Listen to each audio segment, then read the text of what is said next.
Joe Rogan has just shared his live reaction to the madness that unfolded between Paddy Pimblett and Justin Gaethje. And honestly, the MMA world is still trying to make sense of it because nobody expected the fight to play out the way it did. What happened inside that cage caught everyone off guard. Oh! Oh!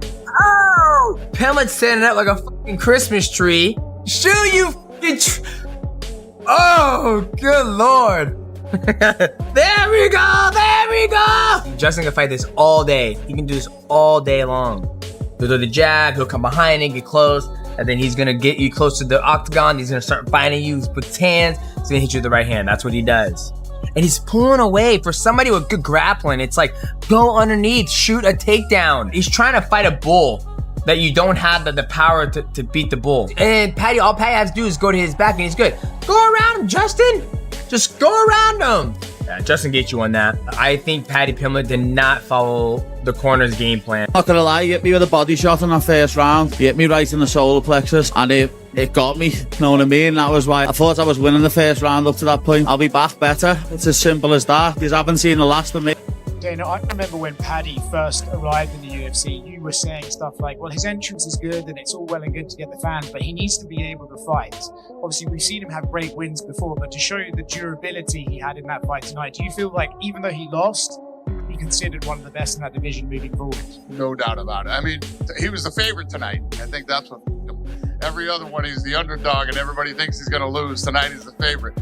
I don't think that his game plan was the greatest.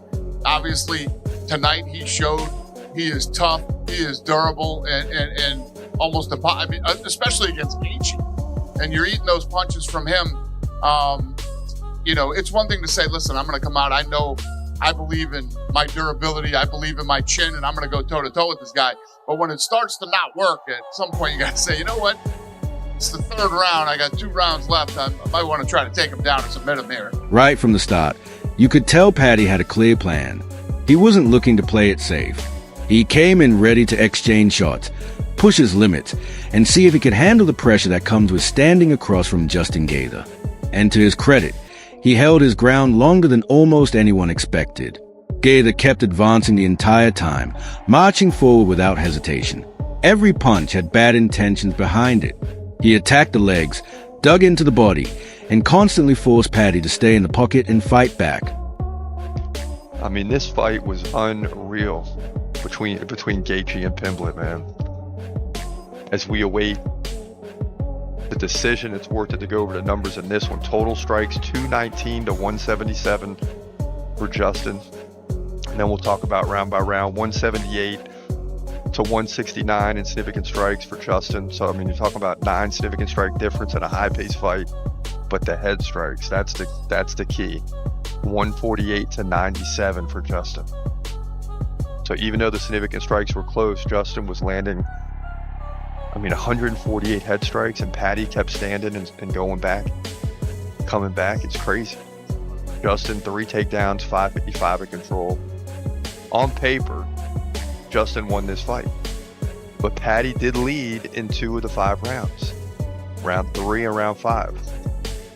Then round 1 was 36 to 35. So if I had to guess, I'm going to say it's 3 rounds to 2 for Justin Gaethje. That's what it seems like. 3 rounds to 2 for Justin Gaethje. And this is one of the most epic fights you'll ever see. I mean, the lightweight division never lets down. What an epic fight. Even if Paddy loses, his stock still goes through the roof.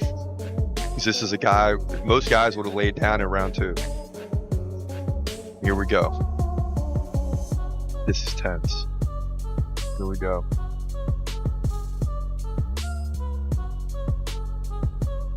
(48-47), 49-46, 49-46. It's going to be Justin.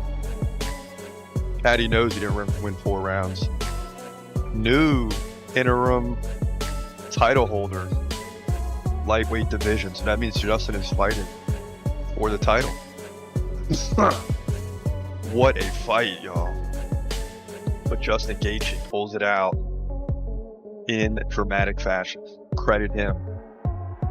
Credit him. His stock goes up too. He's now 27-5. Wow. That's the way it goes down. Main event. Lightweight division. UFC 324. Listen, Justin Gaethje won rounds 1, 2, and 4. Very clear, by the way, as well, especially in the first 2 rounds. And Pimblett won rounds 3 and 5, I thought. Very clearly in round 3. And then round 5 was a scrappy round that I thought he got the better of. This was a great scrap. I have no idea how Paddy Pimblett did not get flatline KO'd on about 50 different occasions. If he lost, yes, he did lose. And if he lost any stock from this, the one saving grace is that he's been saying for a long time, we don't get knocked out, lad. And that would be the worst thing to happen to him. If he got KO'd in one of these fights badly, that would just be his ridicule forever. What happened to Scousers don't get knocked out, and it'd just be images of Paddy Pimblett out cold. I have no idea how he didn't get flatlined in this fight. Justin Gaethje was cracking him with so many overhand rights. And the worst part was, it's not even like you were understanding why he took the shot so well. Oh, he was rolling with that one. Oh, he tucked into that one a little bit. He saw it coming. I could see the shots coming. I was wincing while Gaethje was loading up because you could see Pimblett leaving exchanges with his chin up in the air and just getting his whole jaw span. And somehow he's still in the fight and throwing back. Absolutely crazy fight. Justin Gaethje started very slow, but picked it up towards the end of round 1 with a big knockdown against a cage. It should be mentioned, even though it's going to be seen as biased for me to bring this up, I bring up fouls in every fight breakdown I do. I know I wanted Paddy to win, but I am going to bring up the fouls. Gaethje fought very fucking dirty in this fight. A lot of eye pokes, a groin shot as well. I think Paddy Pimblett had a groin shot that he landed too, but that was towards the end of the fight where it was just an absolute mess of a scrap between the two of them. Listen, all leading up to this, you never downplayed how tough you thought Paddy would be, right? But surely you never thought it was going to be like that. I mean, did you envision a scenario where he goes toe-to-toe and has a Justin Gaethje fight with Justin Gaethje? Yeah, I did. I mean, that was his only choice. And I knew he wasn't going to quit. He's not a quitter. I've never seen him quit, never seen him give up. And luckily, I found some success early. You know, like I said, I was going to have to steal some momentum, and he was very confident, and I had to take that early. And, you know, the moment I stepped in there, he didn't take his eyes off me. That was me not too long ago. And I guess I was Eddie Alvarez, here to teach him a lesson. Same thing he did to me. He did try a couple takedown attempts, a couple foot sweeps in the clinch, things like that. I mean, so he did attempt to get the fight to the ground, but did you expect him, or were you the whole time, were you expecting him to pivot his strategy and just like sell out for the takedown and try to get you down? Yeah, I mean, but I deserve some credit for stopping that from happening. I mean, there's no doubt he wanted to get it there. But half of wrestling is stopping people from taking you down, and that's what I was best at. And so luckily I was successful tonight from keeping him there. I thought I grappled well. I was in his guard, in his guard a little bit, past his guard, landed some huge shots. Pretty sure I sliced his face open with a couple elbows. Felt amazing. So yeah, like I said before, since Oliveira choked me out, I've been putting a lot of work in, and it sucks that it's part of the sport, but I have to do it. I thought it was great that you gave him some credit to his tagline, the Scousers don't get knocked out. But I mean, as you're hurting him multiple times over there, like, do you start to get frustrated at all? Or like, what do I got to do here? No. I just got to stay in it. You know, my coaches do a good job at keeping me focused and keeping me in the fight. But I've been here, I've done it too many times to try to think that it's over or he's quitting. I knew, I could feel it. This guy was trying to hurt me the whole time. And if I took my foot off the pedal for a second, he was on my ass. And he did a good job up to the last second. I really wanted to finish him, but I loved teaching him a lot. He said my face was not going to look the same after the fight, and his would look the exact same. So as soon as it was over, I was like, well, look at your face, motherfucker. It does not look the same. And somehow, Paddy kept standing. He took shots that have dropped top contenders in the past, survived punishing exchanges, and refused to back down. Just by staying in there, he earned respect that no pre-fight prediction could have handed him. Joe Rogan made sure to acknowledge that. He gave Paddy credit for his durability, his courage, and his willingness to walk straight into danger without hesitation. But Rogan also raised an important question about the game plan, because this wasn't the kind of matchup you win by trading power. It was the kind you win by fighting smart. He pointed out something a lot of analysts noticed too. There were stretches where the tempo dipped, moments where Gaethje looked tired, opportunities where grappling or takedowns could have completely shifted the momentum. Instead of leaning into that path, though, Paddy chose to keep striking, choosing to exchange punches and meet Gaethje head-on, playing the fight on Justin's terms rather than his own. He delivered in the main event, capped off with a war. Just give us your thoughts on Justin Gaethje and Paddy Pimblett delivering a 5-round battle. Yeah, I mean, what a couple. So Paddy Pimblett at the weigh-in yesterday says, I'm going to knock this motherfucker out tomorrow. And I was like, that's interesting. And he never abandoned that game plan. Even when, he got dropped a couple times, I kept waiting for him. I'm like, he's eventually going to have to shoot and try to submit him. Now, I didn't know Paddy Pimblett had a chin like that till tonight. And, absolute dogfight in a war, and much respect to both guys.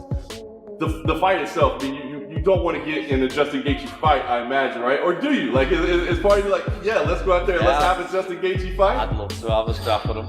In all my years of fighting, including my amateur fights, 35 fights, I've never really had a war.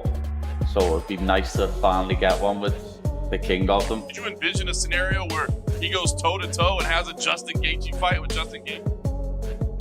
Yeah, I did. I mean, that was his only choice. And I knew he wasn't going to quit. He's not a quitter. I've never seen him quit, never seen him give up. And luckily, I found some success early. Like I said, I was going to have to steal some momentum, and he was very confident, and I had to take that early. Just the moment I stepped in there, he didn't take his eyes off me. That was me not too long ago. And I guess that was Eddie Alvarez here to teach him a lesson.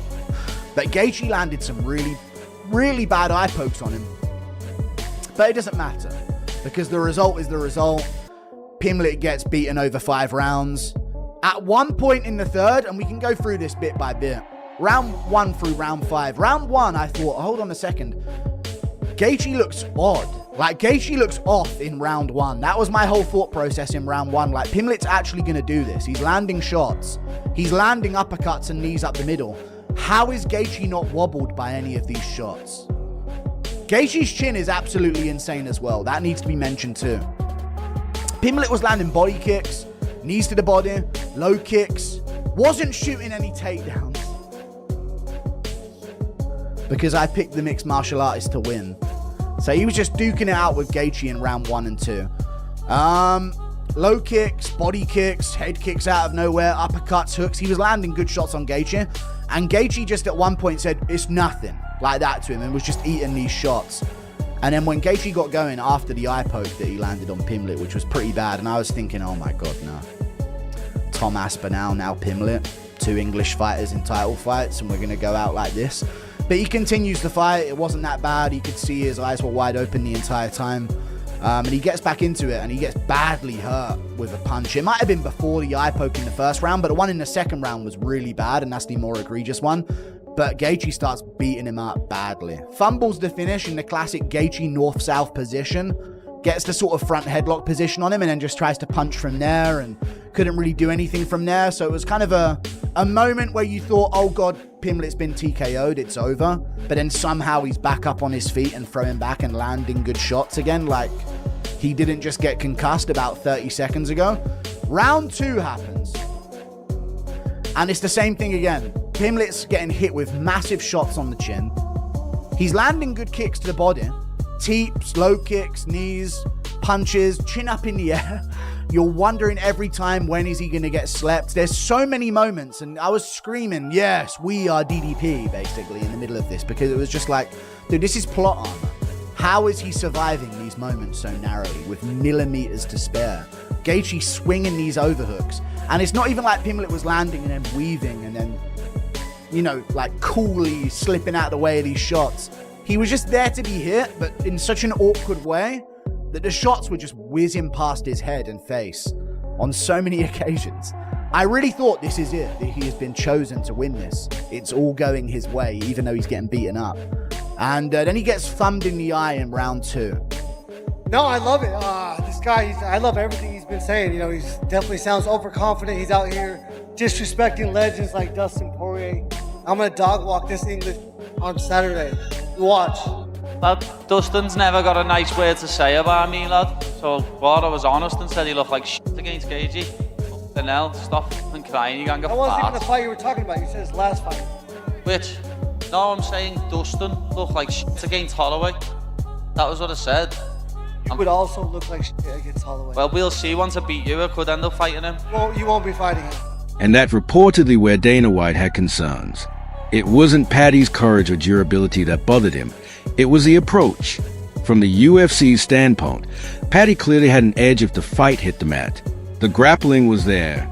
The tools were there. But instead of using that advantage, he chose to stand and trade with one of the most dangerous strikers in the division. That decision turned the fight into a straight-up war. Sure, it was thrilling, brutal, the kind of battle fans talk about for years. But it also cost him, because Justin Gaethje doesn't need a flashy finish to prove a point. He methodically wore Paddy down, stayed composed in the chaos, and showed once again why experience at the highest level makes such a difference. So what does this mean moving forward? For Gaethje, it keeps him right near the top, still in the title mix, still lined up for the kind of big fights only a handful of names can headline. For Paddy, it's not the end, but it is a wake-up call, a moment to reset and reassess. Joe Rogan pretty much captured it without spelling it out. Paddy gained respect, but respect alone doesn't push you up the rankings. Victories do. The buzz around him isn't gone, but now the challenges are real. And the lightweight division just became even more unpredictable.